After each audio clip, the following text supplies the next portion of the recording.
क्या आपको पता है साइंस सच्चरित्र जो है वो दाभोलकर जी ने लिखी थी, जिसे बाबा प्यार से हेमाड पंत जी भी बुलाते थे। लेकिन वही जो बाबा के सबसे क्लोज थे, सबसे प्रिय भक्त थे और जिनके लिए बाबा सब कुछ थे, दाभोलकर जी, उन्हीं के दामाद यानी कि रामचंद्र रामकृष्ण सामंत को बाबा पर शुरू में यकीन नहीं था।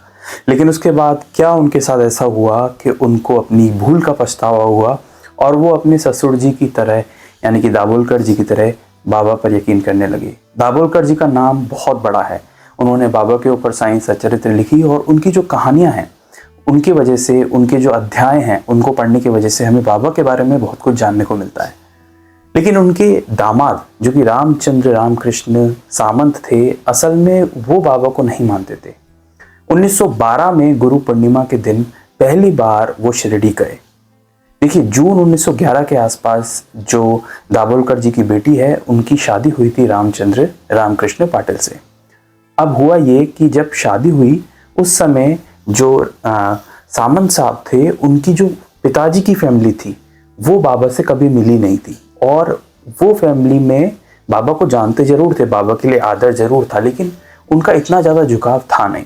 वहीं जो उनके समधी थे यानी कि जो उनके ससुर थे दाभोलकर जी, वो तो बाबा को बहुत अच्छी तरह से जानने लग गए थे और बाबा को वो ईश्वर मानते थे।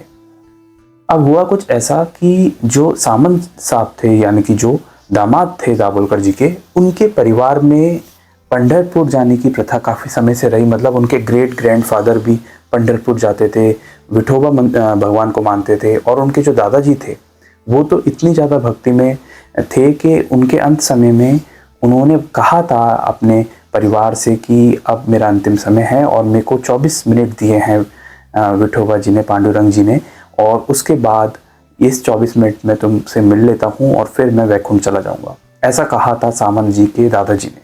और इनके परिवार में काफ़ी समय से पूरा परिवार रिलीजियस था, लेकिन बाबा से इतना परिचय कभी हुआ नहीं था।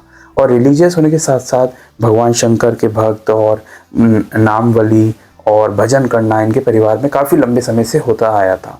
लेकिन जो सामंत जी थे, उनकी पढ़ाई कुछ इस तरीके से हुई थी कि उनका झुकाव कभी पूरी तरीके से रिलीजियस रूप में नहीं रहा था। पूरी तरीके से किसी संत या किसी ईश्वर में डूबे रहना, ऐसा उनका झुकाव नहीं रहा था। लेकिन जून 1911 में जब उनकी शादी होती है दाभोलकर जी की बेटी के साथ, तो दाभोलकर जी उन्हें कहते हैं कि वो उनको शिरडी लेकर जाएंगे बाबा के दर्शन कराने। और वैसे ही होता है। 1912 की गुरु पूर्णिमा पर दाभोलकर जी अपनी बेटी और अपने दामाद सामंत जी को शिरडी लेकर जाती है। इस बीच सामंत जी को एक बीमारी हो चुकी थी, एल्ब्यूमिन यूरिया नाम की एक बीमारी होती है। तो वही जो है सामंत जी को हुई हुई थी। उसमें उन्हें बहुत स्ट्रिक्ट डाइट पे रखा था डॉक्टर ने। उन्हें खाने का परहेज था। रात के समय वो कोई भी ठोस आधार, सॉलिड फूड नहीं खाते थे। वो हल्का पतला खाना खाते थे और बहुत ज़्यादा स्ट्रिक्ट डाइट पे थे और दवाइयों पे भी थे। अब हुआ ये कि जब वो 1912 में द्वारका माई में एंटर करते हैं गुरु पूर्णिमा के दिन, तब वो बाबा का आशीर्वाद लेते हैं। दाभोलकर अपना आशीर्वाद लेते हैं, वो अपनी बेटी को दिलवाते हैं, सब झुक के बाबा को प्रणाम करते हैं। लेकिन रामचंद्र रामकृष्ण सामंत जो हैं, जो दामाद हैं, वो झुकते नहीं हैं। अच्छा, वहीं पे बाबा के पास खड़े होते हैं माधवराव देशपांडे यानी कि श्यामा। श्यामा इशारा करते हैं सामंत जी को और कहते हैं कि आप भी बाबा के सामने प्रणाम करो।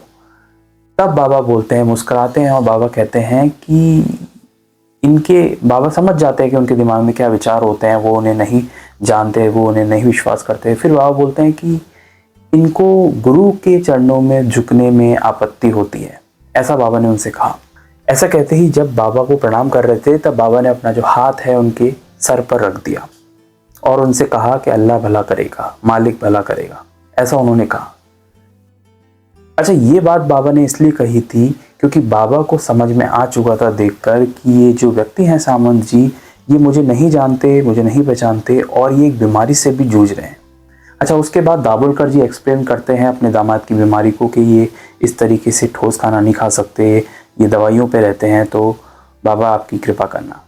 तो बाबा मुस्कुराते हैं और बोलते हैं कि जल्द ठीक हो जाएंगे, ऐसा कहते हैं बाबा। और कुछ समय बाद जब वो परहेज कर ही रहे होते हैं, उनको परिणाम दिखने शुरू हो जाते हैं। बाबा का आशीर्वाद और बाबा की उदी के बाद उनको परिणाम दिखने शुरू ये हो जाते हैं कि कुछ समय में ही वो दवाइयाँ तो ले रहे होते हैं, लेकिन कुछ समय बाद ही उनकी जो बीमारी है वो टेस्ट कराते हैं तो पूरी तरीके से ठीक हो जाती है शिरडी जाने के बाद।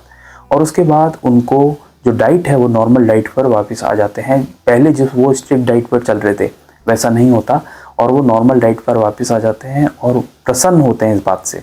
और तब से शुरुआत होती है उनकी साईं भक्ति की। उनको पूरा दृढ़ विश्वास होने लग जाता है बाबा के ऊपर, और अपनी गलती का कहीं ना कहीं एहसास होता है कि मैं नहीं समझ पाया कि ये कौन सी शक्ति विराजमान है। उसके बाद भी वो शिरडी आए, उसमें भी कई सारी कहानियाँ हैं जिनको हम अगली वीडियो में डिस्कशन करेंगे, जिसके बारे में अगर आप साईं बाबा से जुड़ी हुई कहानियाँ जानना चाहते हैं और ऐसी भक्तों से जुड़ी हुई कहानियाँ जानना चाहते हैं जो बाबा के समय में हुई हैं, तो आप इस चैनल को सब्सक्राइब कर सकते हैं। मैं ऐसी कहानी पढ़ता रहता हूँ, समझता रहता हूँ और आप तक पहुँचाता रहता हूँ।